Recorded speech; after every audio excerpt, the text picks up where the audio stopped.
Welcome to A Little Idea, a series of discussions about books, how to put them together, where to take them, and how to create a story you are truly proud of. If you are someone who is looking to tell a story, you can't rest until you've committed that story to the page, this is the series for you. Over the course of the next 5 weeks, I'll be interviewing people within the book industry about the process of creating a novel from start to finish. This series aims to try and give you some pointers, tips, some expectations about getting into the industry, but above all, hopefully give you that little push forward that you need to put your book together. So today we are starting at the beginning of the process. You have an idea, a little idea for a novel. It's sitting there in the back of your mind. How do you start to put those words on the page? How do you ensure it makes sense? How do you fight procrastination? Joining me tonight for this very special discussion of getting started and completing your draft manuscript is a very special guest, Robert Salisbury. He's an author in his own right, having published the Philip Banks series with Die Dollar Die, The Shadows, and his most recent book, Overpopulation. He's also the head of publishing at Lime Books, and funnily enough, he helped with the very first edition of my debut book, When Men Cry. Robert, it's a pleasure to have you here. Welcome to A Little Idea. Thank you. Thank you for having me. I'm looking forward to hearing what we might discuss about books and the creation of books. It's an absolute pleasure to have you. I always love chatting with you about books and the process of books. And I think I should kind of say that the basis of this series for me was whenever I go out to any sort of author signing events or anything, one of the big questions that comes to me is people asking, I'm writing a book or I want to write a book and I have no idea where to begin. For you, or from your experience, how do you start tackling that itch of wanting to tell a story? Yeah, that's a really interesting subject. And I think it comes to the heart of what it is to be a writer. And I will just reflect on a question my daughter asked me recently. She's now living in Japan. Studying to be an English teacher, and she's always had a fascination with books, and she asked me the question just recently, should I write a book? And of course I was a little bit conflicted because I thought you should focus on your education, finish a degree, and I kind of know, because I know my daughter quite well, that she will write books. My advice to her was, you only write a book if really it's the only thing you can do to deal with this thing in your head, which is, writing a book is such a hard thing to do in the sense that it takes a lot of effort, a lot of time, which, time is money. It really is something you do because you have to. And I think if you're a creative person, you kind of have these ideas in your head and you have things that you want to express, which you can't express in a short conversation with somebody. I mean, when we think of the conversations we have with friends, even our best friends might listen for 20 minutes. But I've just done an audio book of Overpopulation, and the actual running time for the reading of that book is 8 hours, 45 minutes, and 23 seconds. And that's the condensed version. So imagine a writer is somebody who has an awful lot to say, and the book is the medium which you can say more than almost any other medium. So you must have that in you, that you really have a lot to say. And I think that's the starting point. Yeah, it's interesting you touch on that and talk about that, because it's with a book, I think a lot of people just make the assumption of, oh, you just put one word after the other and that's it. It's done. It's simple. The truth, and honestly, it's from having gone through the experience, it's a real thing that isn't for the faint of heart. I think when you are trying to write a book, especially because so many people think, oh, I'll make a book and I'll make lots of money from it and it'll be fantastic and a great cash cow thing for me. And so often it's just, no, you do it because you absolutely love it. You have this story sitting in your head that you can't stop thinking about.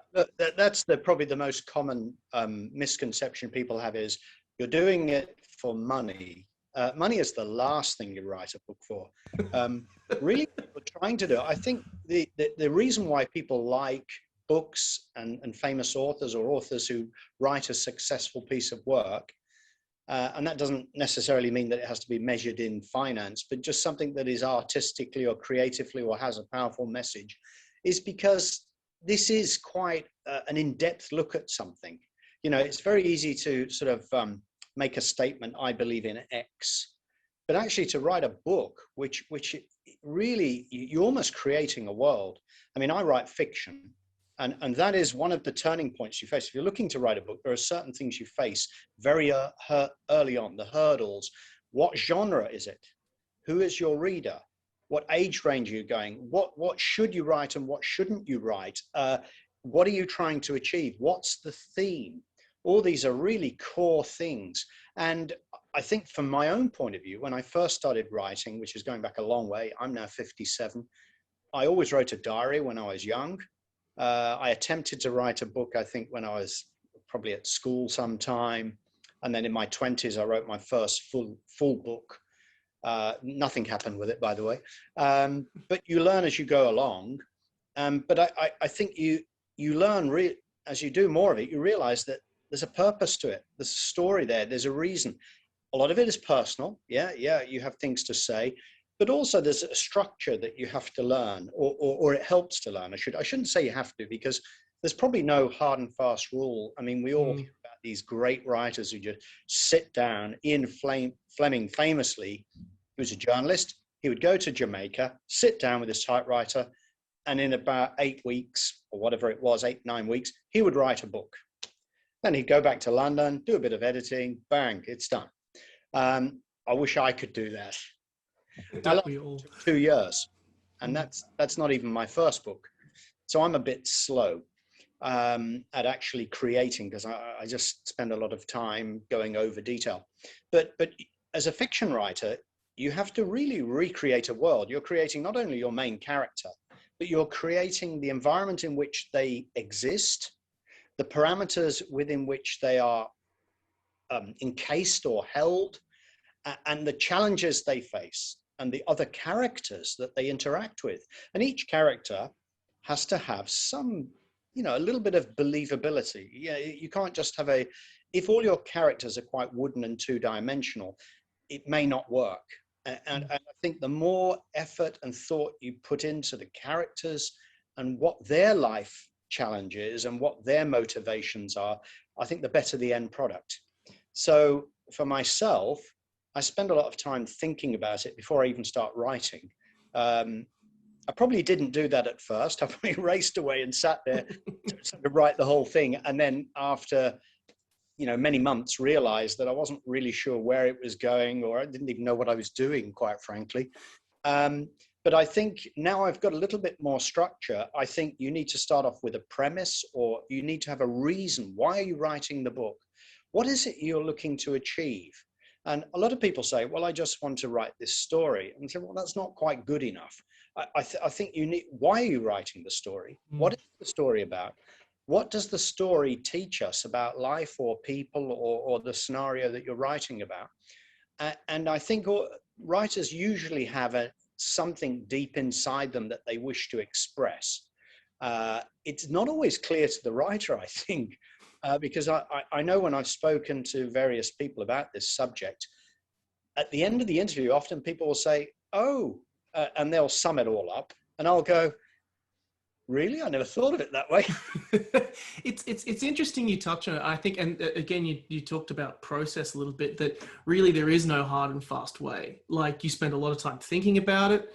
You spend and honestly, sometimes the more time you think about this story and how these characters fit together, it often does really play out it does really have an impact on what the final product looks like. But essentially, that there is no wrong way to start a book, because everyone has their own different processes and ways. And the trick is trying to just find something that works best for you, that enables you to actually have the ability to say, okay, this is where I feel everything is, and this will lead me to putting this down on the page.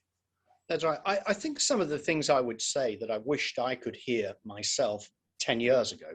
These are the things I would say is, do think about structure. I remember when I'm part of the Manly Writers Group, and I founded that in 2007. We're still going strong, and we've seen hundreds of writers come through, and many of them want to write a book, and just as I did, many years ago.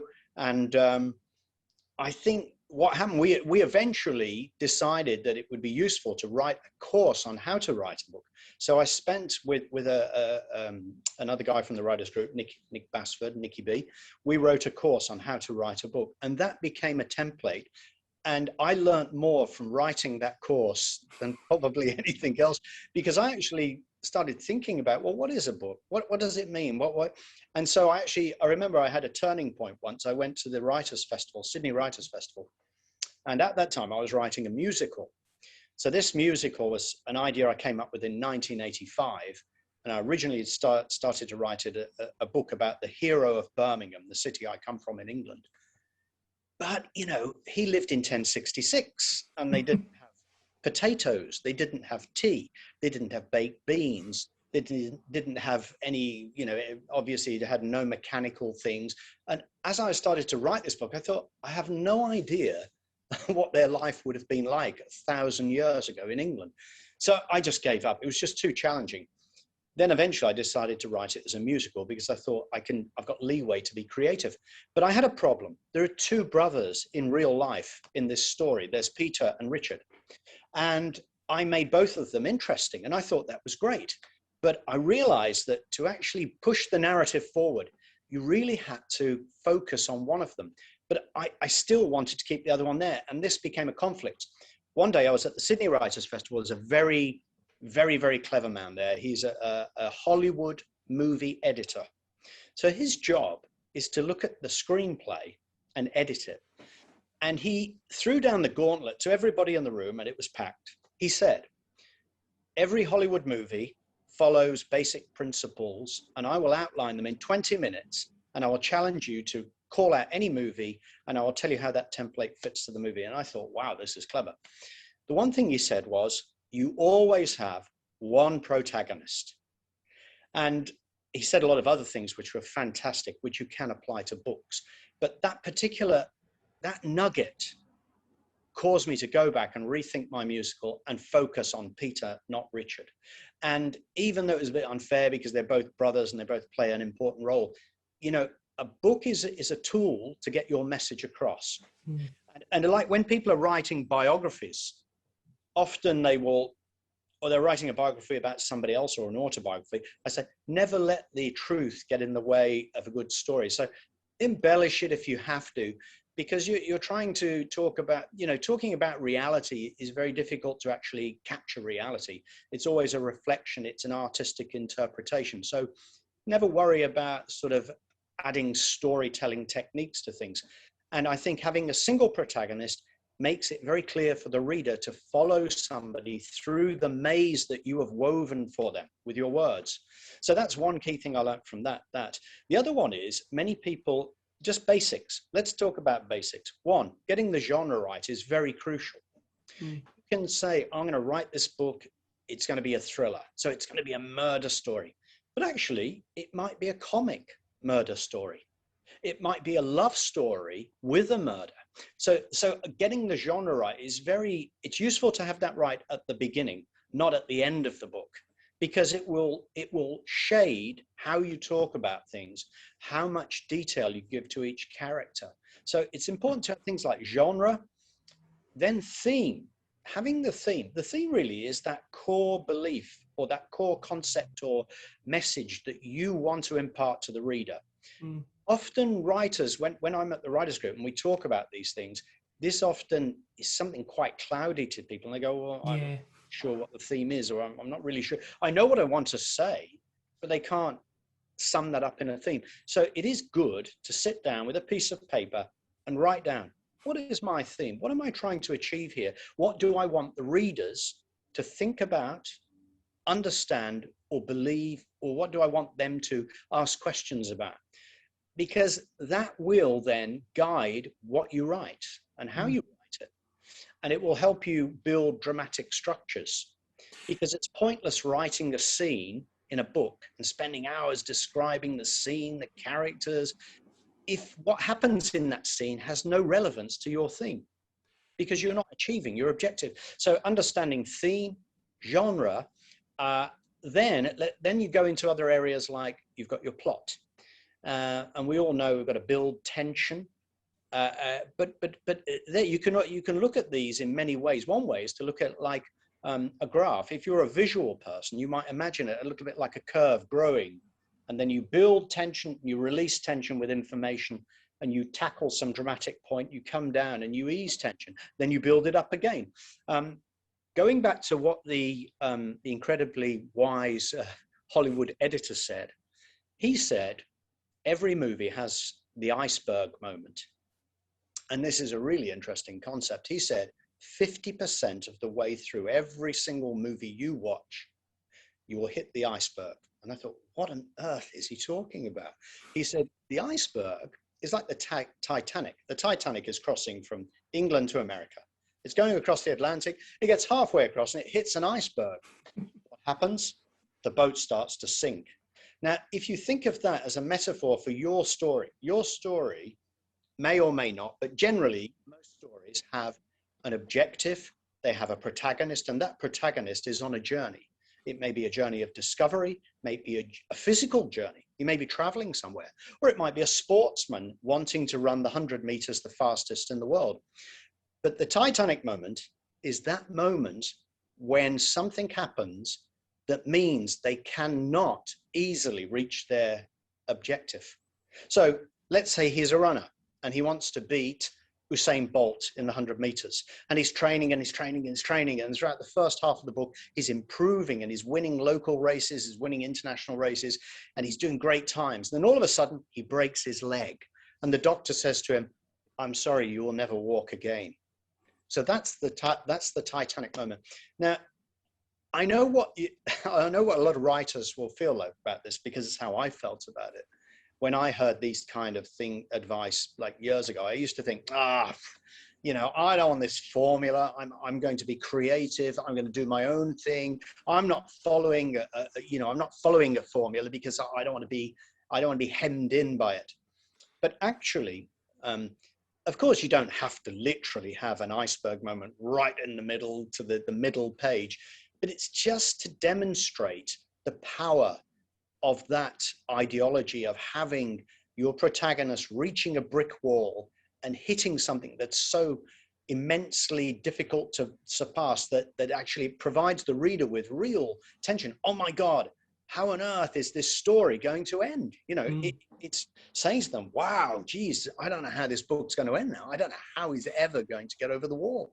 Yeah, it's so I love all of this description that you're providing here, because what I love how you're putting this is talking about, say, the things that matter hugely are making sure that the characters in this story are fantastic, making sure that story works really well, what makes a good character, and talking about ways you can intertwine your themes and your challenges. For me personally, like I often start my books with a scrapbook. Like you're sitting there and you have everything put out and there on the page. And it has such an impact on the final coloring of your book, because it's effectively lighting the path for you. It effectively, and at the time you go, oh, it feels very like you're not feeling very emotionally connected to it. But then when it actually comes to writing it down, it has such an impact, because suddenly you go, well, I want to get to point B from point A. And here's where I am right now. Here's where I am over there. And these themes and ideas and concepts and characters and plot lines and plot points that I've already taken the time to write down have already impacted, are going to help me get there, but I have flexibility in there to play however I like. Yes. It's such a fascinating examination of just, it's just putting everything together is the kind of the process, but making sure that every single thing while putting it together has the chance to stand out. The key messaging and the key ideas that you talk about, which I can understand why authors feel so wishy-washy about the whole process, because it is quite complicated. It is quite, it's not like a set in stone idea. You're dealing with something that hasn't been fully formed yet. It's the making of the book. Well, that's right. And that gets us back to another sort of basics. I think there is the first draft and there is the second draft. But I would say even before, something you mentioned there is interesting to talk about. Once I invited Kate Forsyth, who's a Sydney-based author. She's written many books, over 25 books. She writes to different age groups, and she's a very talented writer. I invited her to come and give a speech and to talk about what she does with writing. And I found it very fascinating that she first of all said she writes about one book a year. And for every book, she keeps a scrapbook. And she brought one of her scrapbooks in, and it was really fascinating because she writes fantasy. So she brought a scrapbook in, she opened it up, and inside were all these like textures, like articles she'd ripped out, bits of textile, just all this creativity that's gone through her mind, little trigger points, things that remind her of stories, of characters, of scenarios, and she crammed it all into this single resource. And I thought that was really clever and just very useful to do, because before then I was your typical sort of unorganized, disorganized person going around and say, okay, I've got this idea, I'll write it down on a piece of paper, put it in the drawer. Then I'd write something in a book, and then I'd put something in the diary. I'd put something there on the computer, and it was all over the place. And that's all very well, but actually this writing is like a job. There's an art to it, and there's a craft to it. And the craft side of it is about being organized, structured, about making the most, having techniques that help you to make the most of your creativity. So what I did was to copy Kate Forsyth, and I have a little book for everything I do now. I have my own resource, and it's a physical one. It's not a computer. Yes, we can go into the computer side of it is a different thing, but this is a physical book where I write down bits of information. Now, most of the things I write in that book will not end up in the end product, but they are reference points to help me build and construct a world. So often I'll do a schematic drawing of all the players, all the characters, and the plot themes, and I will show arrows pointing how they all link together, just so that in my mind it's there. I've got the structure. So as I write, it comes out, and it fits within the organization of the reality I've created. Now that may sound a bit over the top, but if you're creating scenes where people are interacting, 3 or 4 characters, and 2 of them are influenced by something that the one person says, but the other one doesn't know about it, you've got to be aware of that as you're writing it. So it's good to understand each character and how they interplay. So having a book is a great tool to use. The other thing is something really basic, like the title. Many people, like when people come to the writers group or they come to Line Books and they say, oh, I want to do a book. And I say, great, I'm really excited. I say, what's your book called? And they say, oh, I don't know yet. It's about this guy. And I say, okay, my recommendation is to have a working title. Now, the working title doesn't have to be the title on the book at the end of the day. In fact, one of the last things you may write is the book title. It could actually be the very last thing you decide on is the title of the book, but you need to have something in your mind that sums up what you're doing, your theme, your objective, your character, the journey, the genre, the fashion, the age group, whatever it is, it's got to be reflective. And the closer you can get that title to the whole kit and caboodle, the better. Now, what I say is have a working title. And if people say, oh yeah, but I don't want to use that, I say, fine. When you find something better, change it. When you've got a better title, change it. Yeah. But don't ever worry about changing your title until we go to print. I'm going to give you the carte blanche to change that title. Yeah. So having a working title is a good idea. Having a structure is a good idea. Then we go into the realms of, should I sit down and plot all of the chapters? And look, I think this depends on what kind of book you're writing. If you're writing non-fiction, so it's a subject matter business book, or it's a self-help book or something like that, having predetermined structure may be a very good idea. I probably is. And I've actually helped people to write non-fiction as well. And with slightly different skill sets or techniques involved.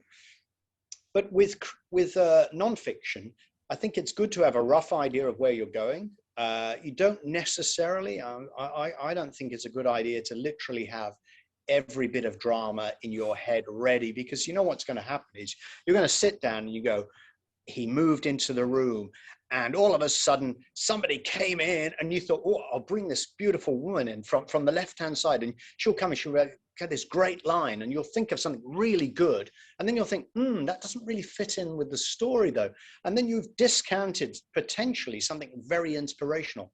So I think allowing a lot of flexibility is a good idea, but having a structure, a general idea as to who's your character, who are the main players, what are they doing, what are the problems, what hurdles are they generally going to face, what is the outcome of the book, and that's a good idea to have that in structure. Then this brings us back to another little nugget I'd like to probably mention is, it's an interesting thing that with movies, the end of the movie is given you in the beginning of the movie. Now, I know this might sound a bit crazy, but when you think about this, it's actually quite true. So, for example, if you look at Superman, you've got Clark Kent. So he's this, he's working in a busy environment and the boss is growling at him and he's feeling a bit, pushed around, and he's got his glasses on and he's fumbling, and you're just thinking, oh, this guy's not quite got his act together. So you already know from the beginning that he's going to emerge and blossom like a flower or something. He's going to change. He's going to go through a journey as a human being. And I think with many movies, it's like with Jaws. In the first part of the movie, the woman goes for a swim. She gets attacked by something, and you're thinking, okay, we know what it's about. It's called Jaws. It's about a shark. We know the shark's going to lose in the end. It's how you tell the story and how that eventuates. So giving the end away is not always a problem in a book, because a book is about how you tell a story, not the story you're telling. And it's a little bit like good storytelling is often not what you say, but what you don't say. Some of the clever writing that I've come across, and I'm always impressed by the writers I meet. Almost every writer I meet has got some talent or skill with words or storytelling that I don't have, and I always try and understand what it is they're doing, and I try and cheat and copy and plagiarize as much as I can.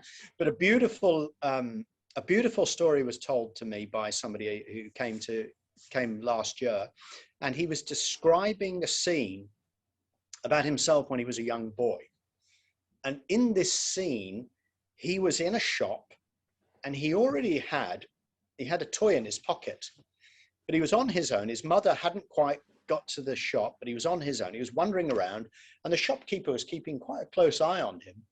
And the shopkeeper obviously suspected something wrong about, maybe he was, maybe the child was on his own, maybe he was up to no good.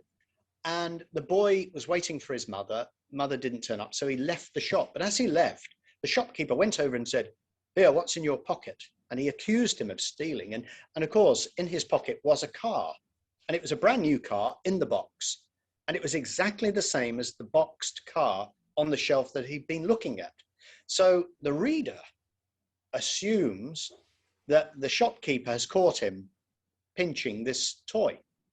And as you read it, it read like that. You thought, oh my God, he did pick up the thing, and he did sort of look a bit, and you think as you're reading, but actually, as you go through that scene, he reveals that he had already been to a previous shop and bought that. And so, but the reader didn't know that as he was reading the story. So it was about this idea of storytelling. Sometimes it's what you don't tell people that makes it more interesting. I think that's something worth thinking about. Yeah, it's great to examine just the actual thoughts that you can get, that you go to even before you've gotten to the point of writing it on the page. I love the idea of the scrapbook that Kate talks about. Similar to me, like I have a scrapbook too. I have songs, I have photographs that I use. Songs are wonderful, I think, in terms of a process of like putting you into a mood or a mindset if you want to try and like get a real sense of what you're trying to achieve with a particular scene. I think it's wonderful. So we've got the story, if you get to the point, you've got the story, you've got your characters, you've got the themes, you've plotted out, if you want to go that far, you've plotted out how you want to tell the book. You've got the structure, you know what you're going to say, you know how characters are going to interact with each other, you've got a sense of what they would do, just a feel for them. I'm aware of that we are running out of time, but the last kind of a couple of things I want to ask you, the actual process of sitting down and doing it. You've got all of this stuff. This is a really good one. And this is probably the one thing where everybody's a bit different. And I think a lot of that depends on your lifestyle, your commitment, how much time you can give things. What I did with the first book, Die Dollar Die, I actually wrote down a schedule. I actually said, I'm going to write X number of words. And I chopped it up and I said, how many words will I write every day? So I budgeted myself with 1,000 words a day, 1,500 words on the weekend. And I just multiplied that out, and that told me how long it would take to write the book. And every single day I would keep a tally. So sometimes I might fall behind, but I always pushed ahead on the weekends to try and catch up. And I tried never to fall too far behind. Now that worked. The problem is that's for your first draft. So for your first draft is about just splurging the whole thing. And this is another real key point about not wasting time.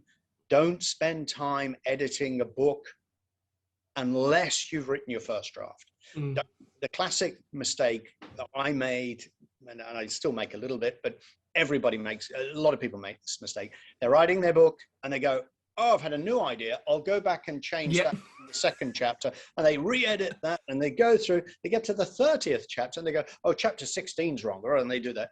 And they spend all their time reorganizing it. They haven't even done their first draft. Always splurge the whole book out. Get right to the end. Don't worry if you're going to change it. If things are wrong, you're not happy with things, fine. Just keep writing till you get to the end. Then read it, pause, notate, start editing. But you will save so much time if you can be religious to that, you will save so much time. So setting objectives, setting how many words you will write per day, doing your first draft, and not spending too much time editing until you've splurged most of your first draft will save you an awful lot of time. Yeah. The other one is about understanding what kind of book are you going to, how long is the book you're writing going to be? I mean, if people come to you, sometimes people come to me and they say, I haven't finished the book. So, okay, how long is the book going to be? And they say, oh, I don't know, I won't know until I've finished. And I'm thinking, well, is it War and Peace or is it a Pulp Fiction? Is it going to be 50,000 words? Is it going to be 300,000 words? Is it going to be 80,000 words? The average novel is probably going to be 70, 75, 80,000 words. If it's like kind of quite thick, it could be 120,000 words. So my first book was 128,000 words. I edited it down to 116,000 words. Second one came out at about 300 odd pages. It was about 85,000 words. And the third one's around about the same. And I actually think one statistic to bear in mind, any book of 300 pages or more, out of everybody who buys that book, only 50% will read it. All of it, that is. So longer books generally are not read as much as shorter books. And if you look at a lot of the popular books out there, the Coelhos and Ian Fleming and all these are quite short books. They're probably 50, 60,000 words. But War and Peace, how many people actually read the whole of War and Peace in this day and age when people can barely finish their text, So having an idea as to how long you want your book to be, the best way to do that is to refer to books you have read yourself. Look at a book that you like, say, oh, I like this book. I've read this book. I like it. I really enjoyed it. It's about the right length. Mm. And that you can use that. Once you've got your template, then you can count back. Yeah. So I'm aware that we are running out of time. So I've got one last kind of major thing to talk about with you. And that, because we've talked about the process of actually physically sitting down and writing it, getting to the end, going back and then starting your editing, and making sure everything's clear. Everyone suffers from procrastination. It happens. It's a consistent thing. It's something that every writer deals with. And if they say they haven't then they're clearly lying. How do you break procrastination? How does that? This is kind of one of the last big points of this, because this is something that I think kneecaps the potential of so many prospective or aspiring writers, people who haven't finished that book. How do you break procrastination? Okay, I will give you the answer to this one. Very easy. Spend money. It's the only thing people understand. People, you can talk to people all day long and they will make promises and all this thing. Once they put money on the table, they're motivated. They're serious. They do things. They don't stick money down somewhere. They won't. It's harder for them. I've got people who come to the writers group or who come to Line Books and say they want to do a book. And I've known some people 10 years and they still haven't finished their book. And their book could be written within 1 year. I would say if you're not writing your whole book in a year, or you're not getting that first draft down at least in 1 year, then you really need to start thinking about getting some help. Find a friend, a mentor, go to a publisher. We work with a lot of people we don't just publish, we actually work with writers, because that's kind of part of the journey. And it's kind of a very rewarding journey, because you see something go from an idea to a book. And that's actually an amazing leap. When you look at how many people want to write a book, you're talking millions. How many people start writing a book? Then you're talking hundreds of thousands. How many people actually finish a book? That's not as many, as many as you think. There's a lot of people around who say, oh, you can write a book in a week or a month or so. But, that's not the kind of book I'm talking about. I'm talking about a book that's a real book. And by a real book, I mean a book that's got some energy to it, some depth to it, that has had a lot of thought, passion, and heart, and it is a creative, artistic project. And a real book like that that is a reflection of the passion inside the writer does take time. But I would suggest to people that they have to take it seriously. I'll give you one last idea. I'll give you an idea about what I have a friend. He actually did the artwork on the inside cover of my last book. He's a fantastic artist. And he's writing a book at the moment. I'm helping him with that. But one problem I think he had, which I had many, many years ago, and I've whittled that out of my system. It's a little bit sort of, I suppose it's a fear of admitting that what you're writing is important. If you want to write a book, it is important. Don't kid yourself. It's not just, it's a little hobby. No. I'm telling you, if you want to go to the extent of writing a thick book with thousands and thousands of words, where every little scene and everything has been thought out for hours and hours and hours, it's important in your life. Life is so short. If you live 80 years and you're spending 2 years working on a book, that's 1/40 of your life. It's not like cooking a meal. It's like a huge project. Take it seriously. Give it importance. Give it respect. Buy the books. Buy the software that you need. Spend the time. If you can't do it by yourself, get help. If you were to be a golfer, you wouldn't be expected to play golf without proper golf clubs, without perhaps some lessons, without reading a book on how to do the swing, without practicing the swing, without buying some clubs and thinking about what club suits me. Same with writing. Make it important, enjoy it, throw yourself into it, spend some money, because nothing's free in this world. Don't do it because you want to make money, because you'll fall, fail, and die trying if you go that way. Because you have a real reason to write a book. You want to create something important that is of value and has a reflection of something within you. And those are the kind of writers I love to work with. I worked with you, Nick, and it was an absolute pleasure. You had a fantastic story. From day one, I knew when I first met you, I knew you had the genesis of something really interesting in your book. And you worked so hard on it. And it's a fabulous read, great read. And so, but that took you years to really get it to where it is, which is now a really fantastic story. So I would say, put some time, take it seriously, respect it, and tell yourself, hey, I want to do something really important, something really of quality. I want to lay it down in my life. I'm going to write this book. It's going to be there for whoever you want it to be there for. And we can help.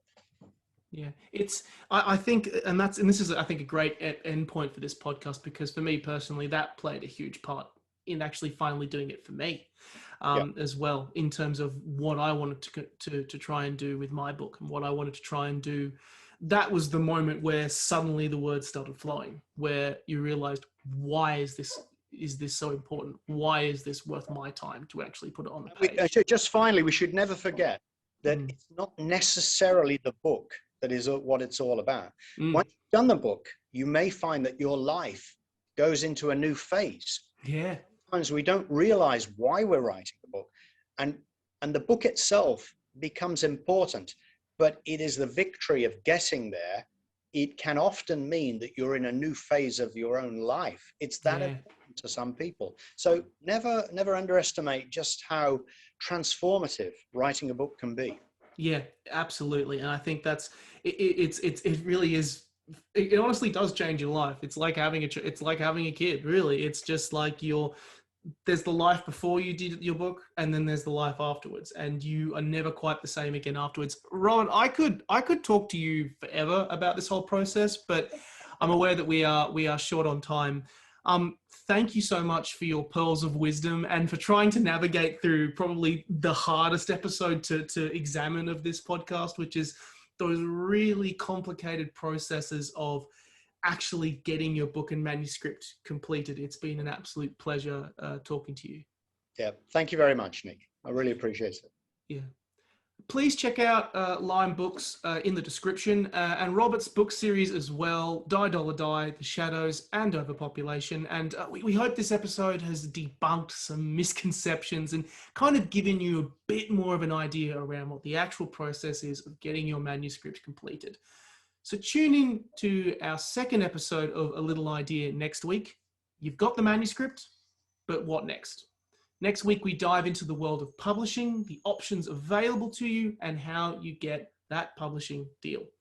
My name is Nick Wasiliev. I'm the author of When Men Cry, and you'll see links to that down in the description below. Be sure to check out all of the episodes of A Little Idea in our playlist as well. Robert, it's been an absolute pleasure. Thank you for joining me today. Thank you very much.